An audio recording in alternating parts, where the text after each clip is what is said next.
If you're looking to enhance your gaming experience in Cyberpunk 2077 by improving performance, follow these steps to adjust your graphics settings effectively.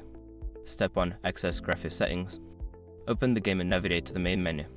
From there, select Options and then go to the Graphics tab to access the graphics settings. Step 2. Adjust resolution. In the graphics settings, find the resolution option. Lowering the resolution can significantly improve performance.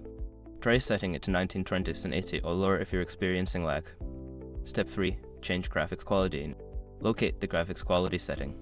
Set it to low or medium to reduce the overall graphical fidelity. This will help the game run smoother, especially on lower-end hardware. Step 4. Disable ray tracing. If ray tracing is enabled, consider turning it off. Ray tracing can greatly impact performance. Look for the ray tracing option in the graphics settings and set it to off. Step 5. Optimize other settings. Review additional settings such as shadows, texture quality, and crowd density. Lower these settings to enhance performance further. Experiment with different combinations to find the best balance between visuals and performance. By following these steps, you should see a noticeable improvement in the performance of Cyberpunk 2077. Enjoy your gaming experience.